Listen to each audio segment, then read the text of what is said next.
ಅಮೆರಿಕದ ರಾಜಕೀಯ ವಲಯದಲ್ಲಿ ಮತ್ತೊಮ್ಮೆ ಚರ್ಚೆಗೆ ಕಾರಣವಾದ ಬೆಳವಣಿಗೆ ಒಂದರಲ್ಲಿ ಉಪಾಧ್ಯಕ್ಷ JD ವ್ಯಾನ್ಸ್ ಅವರು America supreme court of US ತೆಗೆದುಕೊಂಡ ತೀರ್ಪಿನ ವಿರುದ್ಧ ತೀವ್ರ ಆಕ್ಷೇಪ ವ್ಯಕ್ತಪಡಿಸಿದ್ದಾರೆ. ಈ ತೀರ್ಪು ಅಧ್ಯಕ್ಷ ಡೊನಾಲ್ಡ್ ಟ್ರಂಪ್ ಅವರು ಜಾರಿಗೆ ತಂದಿದ್ದ ಟ್ಯಾರಿಫ್ಗಳಿಗೆ ಸಂಬಂಧಪಟ್ಟಿದೆ. ಡೊನಾಲ್ಡ್ ಟ್ರಂಪ್ ಆಡಳಿತದಲ್ಲಿ ಚೀನಾ ಸೇರಿದಂತೆ ಕೆಲವು ದೇಶಗಳ ಮೇಲೆ ಹೆಚ್ಚುವರಿ ಆಮದು ಸುಂಕವನ್ನು ವಿಧಿಸಿತ್ತು. ಇದರ ಉದ್ದೇಶ ಅಮೆರಿಕದ ಉತ್ಪಾದನಾ ವಲಯವನ್ನು ರಕ್ಷಿಸುವುದು ಮತ್ತು ವಿದೇಶಿ ಆಮದುಗಳ ಮೇಲೆ ಅವಲಂಬನೆಯನ್ನು ಕಡಿಮೆ ಮಾಡುವುದು. ಆದರೆ ಈ ಟ್ಯಾರಿಫ್ಗಳು ಕಾನೂನುಬದ್ಧವಾಗಿದೆಯೇ ಎಂಬ ಪ್ರಶ್ನೆಗಳು ಹಲವು ಹಂತಗಳಲ್ಲಿ ನ್ಯಾಯಾಂಗದಲ್ಲಿ ವಿಚಾರಣೆಗೆ ಒಳಪಟ್ಟಿತ್ತು. ಇತ್ತೀಚೆಗೆ ಸುಪ್ರೀಂ ಕೋರ್ಟ್ ನೀಡಿದ ತೀರ್ಪು ಟ್ರಂಪ್ ಜಾರಿಗೊಳಿಸಿದ್ದ ಕೆಲವು ಸುಂಕ ಕ್ರಮಗಳಿಗೆ ಅಡ್ಡವಾಗುವಂತೆ ಮಾಡಿದೆ. ಈ ಹಿನ್ನೆಲೆಯಲ್ಲಿ ಪ್ರತಿಕ್ರಿಯಿಸಿದ JD ವ್ಯಾನ್ಸ್ ನ್ಯಾಯಾಲಯದ ತೀರ್ಪು ಕಾರ್ಯನಿರ್ವಾಹಕ ಅಧಿಕಾರದ ವ್ಯಾಪ್ತಿಯನ್ನ ಕಡಿಮೆ ಮಾಡುವಂತಾಗಿದೆ ಎಂದು ಟೀಕಿಸಿದ್ದಾರೆ. ರಾಷ್ಟ್ರದ ಆರ್ಥಿಕ ಹಿತಾಸಕ್ತಿಗಳನ್ನು ಕಾಪಾಡಲು ಅಧ್ಯಕ್ಷರಿಗೆ ಅಗತ್ಯವಾದ ಸ್ವಾತಂತ್ರ್ಯವನ್ನು ನೀಡಬೇಕು ಎಂಬುದು ಅವರ ಅಭಿಪ್ರಾಯ.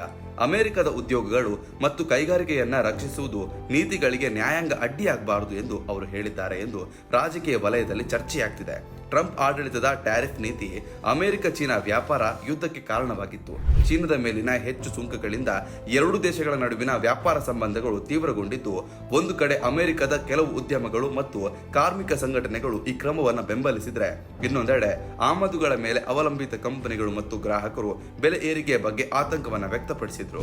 ಸುಪ್ರೀಂ ಕೋರ್ಟ್ ತೀರ್ಪಿನ ಹಿನ್ನೆಲೆ ಏನಂದ್ರೆ, ಅಧ್ಯಕ್ಷರು ರಾಷ್ಟ್ರೀಯ ತುರ್ತು ಪರಿಸ್ಥಿತಿ ಅಥವಾ ವಿಶೇಷ ಕಾನೂನುಗಳ ಅಡಿಯಲ್ಲಿ ಸುಂಕ ವಿಧಿಸಲು ಹೊಂದಿರುವ ಅಧಿಕಾರ ವ್ಯಾಪ್ತಿಯನ್ನು ಪ್ರಶ್ನಿಸಲಾಗಿತ್ತು. ನ್ಯಾಯಾಲಯವು ಸಂವಿಧಾನಾತ್ಮಕ ಮಿತಿಗಳ ಬಗ್ಗೆ ಸ್ಪಷ್ಟನೆ ನೀಡಿದ ಹಿನ್ನೆಲೆಯಲ್ಲಿ ಕಾರ್ಯನಿರ್ವಹಣಾ ಅಧಿಕಾರ ಮತ್ತು ನ್ಯಾಯಾಂಗದ ನಡುವೆ ಸಮತೋಲನ ಪ್ರಶ್ನೆ ಮತ್ತೆ ಮೆಲುಕು ಹಾಕಲಾಗಿದೆ.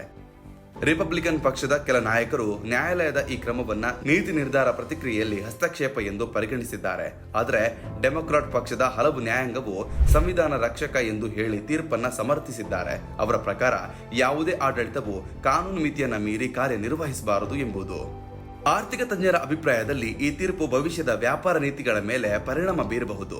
ಮುಂದಿನ ದಿನಗಳಲ್ಲಿ ಅಧ್ಯಕ್ಷರು ಹೊಸ ಟ್ಯಾರಿಫ್ ಕ್ರಮಗಳನ್ನು ಜಾರಿಗೆ ತರುವಾಗ ಕಾನೂನು ಬದ್ಧತೆಯ ಬಗ್ಗೆ ಹೆಚ್ಚು ಎಚ್ಚರಿಕೆ ವಹಿಸಬೇಕಾಗಬಹುದು. ಜಾಗತಿಕ ವ್ಯಾಪಾರ ಸಂಬಂಧಗಳ ಮೇಲೂ ಇದರ ಪ್ರಭಾವ ಬೀರುವ ಸಾಧ್ಯತೆ ಇದೆ. ಒಟ್ಟಾರೆಯಾಗಿ ಸುಪ್ರೀಂ ಕೋರ್ಟ್ ತೀರ್ಪು ಮತ್ತೆ ಅದಕ್ಕೆ JD ವ್ಯಾನ್ಸ್ ವ್ಯಕ್ತಪಡಿಸಿದ ತೀವ್ರ ಪ್ರತಿಕ್ರಿಯೆ ಅಮೆರಿಕ ರಾಜಕೀಯದಲ್ಲಿ ಕಾರ್ಯನಿರ್ವಹಣಾ ಮತ್ತು ನ್ಯಾಯಾಂಗದ ಅಧಿಕಾರಗಳ ಬಗ್ಗೆ ನಡೆಯುತ್ತಿರುವ ದೊಡ್ಡ ಚರ್ಚೆಯ ಭಾಗವಾಗಿದೆ.